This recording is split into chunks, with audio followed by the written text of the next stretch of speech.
मुल्क की मईशत के लिए संगीन मसाइल पैदा हो सकते हैं। हुकूमत को इस सूरत हाल से निपटने के लिए बर वक्त हिकमत अमली बनाना होगी। कोरोना वायरस के बायस पैदा होने वाली सूरत हाल के पेश नजर जल्द बैरून मुल्क में इतनी नौकरियां पैदा न होने के खदशे का भी इजहार किया जा रहा है।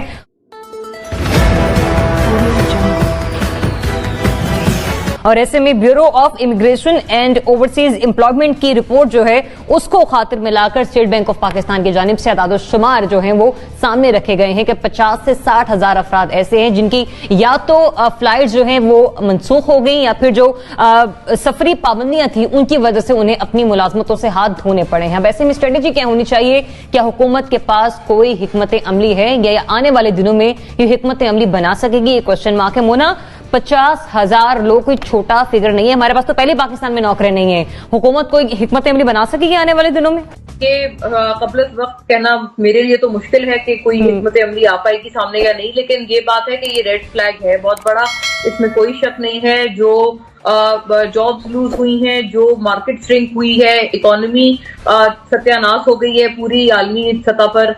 पाकिस्तान ने क्योंकि फेयरली बेहतर इसमें एक परफॉर्म किया है और जाहिर है अगर वहां पर वो लोग इस सूरत हाल में हैं तो उन्होंने लौट कर फिर वतन ही आना है, इसमें भी कोई शक नहीं है। तो यहाँ उन्होंने आना है। हमारे पास यकीनन बिल्कुल ऑलरेडी इकोनॉमी का हमारे लिए भी साइज बिल्कुल श्रिंक हुआ है। हमारे अपने नौजवानों के लिए यहाँ पर जगह नहीं है, नौकरियां नहीं है, ना पब्लिक सेक्टर में है ना प्राइवेट सेक्टर में है, बल्कि हर जगह जो एक अप्रोच लगाई जा रही है वो ये है कि जी पब्लिक सेक्टर में नौकरियां कम से कम करें।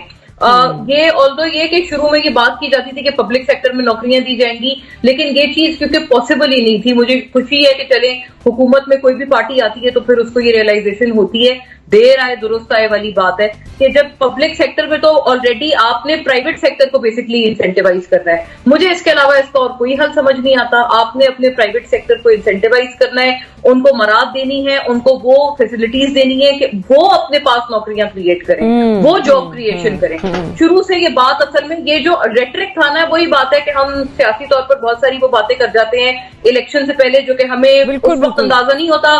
फिर हम जब आते हैं तो हम कहते हैं ओ ये तो हमने बड़ी बात कर दी, अब हमें इससे पीछे जाना पड़ेगा।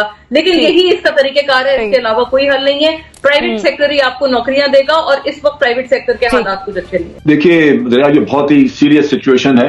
एक तो हमारी इकोनॉमी बड़ी डिपेंडेंट है। हम ये कहते हैं कि जो तफसील दर होती है, जो बाहर से हमें रेमिटेंसेस आती हैं वो बड़ी ज्यादा आ रही हैं, लिहाजा हमारी इकोनॉमी पे अच्छा असर पड़ा, वो कम होगी, बेरोजगारी यहाँ बढ़ेगी।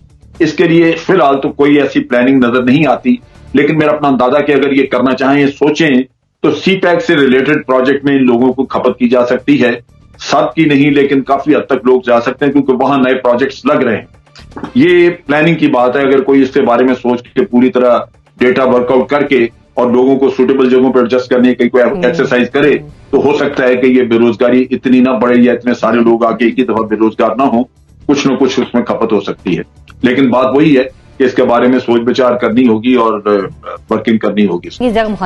जरियाबाद से 50 साल पहले एक पाकिस्तानी लीडर ने अरब ममालिक के साथ एक ऐसे ताल्लुकात उस्तवार किए जिसका आज भी हम फायदा उठा रहे हैं। मैं जुल्फकार अली भुट्टो की बात कर रहा हूँ। इस वक्त पाकिस्तान के 40 लाख मजदूर वर्कर्स गल्फ में काम कर रहे हैं और $23 बिलियन पाकिस्तान में भेज रहे हैं और पाकिस्तान की कुल एक्सपोर्ट्स $25 बिलियन हैं। आप अंदाज़ा लगाइए कि हमारा कितना ज़्यादा इन्हसार है और पाकिस्तान के 4 करोड़ लोगों का इस आमदनी पर इन्हसार है और पाकिस्तान में करोड़ों लोग इस काम की वजह से, इन जॉब्स की वजह से गुर्बत से बाहर निकलते हैं। ये तो कॉन्टेक्स्ट है। इस वक्त हुकूमत ये दमाल डाल रही है, खुशी का इजहार कर रही है कि गुज़श्ता 4 माह में रेमिटेंसेस बहुत बढ़ी हैं। बिल्कुल ठीक कह रही है, 26% बढ़ गई हैं, $2 बिलियन एक्स्ट्रा आ गया है जिसकी वजह से करंट अकाउंट सरप्लस हुआ है, बेहतर हुआ है। लेकिन आपने देखा जिस चीज़ को आपने खबरदार किया, इकोनॉमिस्ट हमें खबरदार कर रहे हैं कि ये एक वक्ती स्पाइक है, इसका कोरोना से ताल्लुक़ है। लोग क्योंकि अब जहाज़ों पर नहीं आ रहे वो बैंकिंग चैनल से भेज रहे हैं और उसके साथ साथ जो है फैमिली सपोर्ट के लिए लोग इजाफी रकम भेज रहे हैं मुश्किल में या किसी भी तरीके से। इस रकम को पाकिस्तान की मईशत के लिए जो अहम है और रकम से ज़्यादा लोगों की जो मैंने बात की उसके लिए अहम है, उसे 2 खतरात हैं। एक तो गल्फ की मईशत भी अगले 10 साल के लिए मुश्किल में जाने वाली है और गल्फ में वर्कफोर्स नेचुरलाइजेशन वो करने वाले हैं, यानी अपने लोगों को नौकरियां देने वाले हैं। और दूसरा बहुत बड़ा खतरा आया है इस हुकूमत की पॉपुलिस्ट फॉरेन पॉलिसी का। ऐसी ऐसी बातें करते हैं मतलब मुख्तसर ये कि फिर हमें पाकिस्तान में ही अपॉर्चुनिटीज जो हैं उनको ढूंढना होगा। आज हमारे पास ऐसी कोई स्ट्रेटेजी है?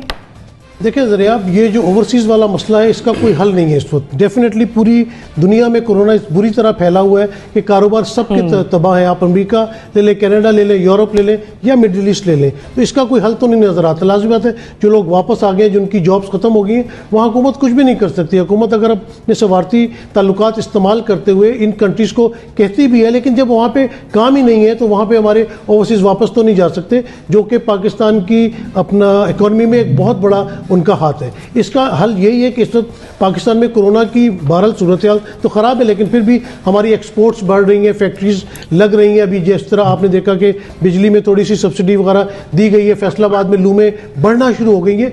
तो जो ओवरसीज इस वक्त पाकिस्तान आए हुए हैं उनको पाकिस्तान में अपॉर्चुनिटीज़ दें, क्योंकि ओवरसीज में जो काम करके हैं वो तजुर्बेकार लोग हैं, वो मेहनती लोग हैं, वो अपने मुल्क से बाहर जाके मेहनत मजदूरी करते हैं और अपने घर वालों को पालते हैं। तो इनको इस वक्त एडजस्ट करने की कोशिश कीजिए। जनरल साहब ने बिल्कुल सही कहा कि CPEC के बहुत सारे प्रोजेक्ट्स निकल रहे हैं जहां पे टेक्निकल लोगों की जरूरत है। तो मैंने अक्सर देखा है कि पाकिस्तान से बाहर जो लोग भी जाते हैं वो छोटे मोटे टेक्निकल कोर्सेज करके, कोई वेल्डिंग का करता है, कोई दूसरी चीज़ों का करता है, तो उनको खपाने की कोशिश करें। जो भी इस वक्त हमारे पास लर्नेड लेबर है उसको खपाएं, और गवर्नमेंट को बड़ी सीरियसली इस बात पर सोचना पड़ेगा। यहाँ पे आप आंखें बंद करके नहीं बैठ सकते कि जो ओवरसीज पाकिस्तानी वापस आ गए हैं उनको अल्लाह ताला करे कोई जॉब मिल जाए और फिर वो दोबारा वापस चले जाए। नहीं, इस मैटर को सीरियस लेना चाहिए और मौके अपने मुल्क के अंदर पैदा करने चाहिए। Quickly please. जी देखें, फैसल वाडा साहब की जिम्मेदारी लगाएं, वो तो रातों रात करोड़ों नौकरियां पैदा कर लेते हैं। इस हुकूमत ने तो खुद कहा था बाहर से लोग आएंगे नौकरियां करने। अब ये क्या आगे जाके प्लानिंग बनाते हैं, टू बी ऑनेस्ट मुझे इन पे उस हवाले से कोई एतमाद नहीं है। जहां तक हमारे दोस्तों का ताल्लुक है, दोस्त ममालिक का ताल्लुक है जिनका जिक्र हुआ, ये उन्हीं दोस्त ममालिक की जो तवज्जो का नतीजा है, उनके प्यार का नतीजा है कि बहुत सारे लोग वापिस आएंगे, इसलिए कि वो दोस्त ममालिक इसराइल के हवाले से और दीगर हवालों से हमारे ऊपर जो प्रेशर डाल रहे हैं, तो वो भी इसको as a bargaining tool use करेंगे इस सब चीज को। लेकिन जहां तक हुकूमत का ताल्लुक है, यकीनन उनको सोचना चाहिए, खाली नारे लगाने से और ये कहने से कि बाहर के मुल्क से लोग आएंगे और यहां पे नौकरियां करेंगे। अब लोग आ रहे हैं, खान साहब प्लीज अब उनके लिए नौकरियां बनाएं। बिल्कुल, जिस तरह से आपने दोस्त ममालिक का जिक्र किया, उनमें 2 ममालिक जिनमें मुत्तहिदा अरब अमारात और सऊदी अरेबिया भी शामिल है, वहां पर हमारा 91% जो तारकीन वतन है वो काम कर रहा है। लेकिन चूंकि अभी लोग वापस आ रहे हैं, ये सफरी पाबंदियां होने की वजह से और की वजह से इनकी नौकरियां अब इनके पास नहीं रहेंगी और खदशा ये है कि 50 से 60 हजार ऐसे लोग हैं जो कि बेरोजगार हो सकते हैं।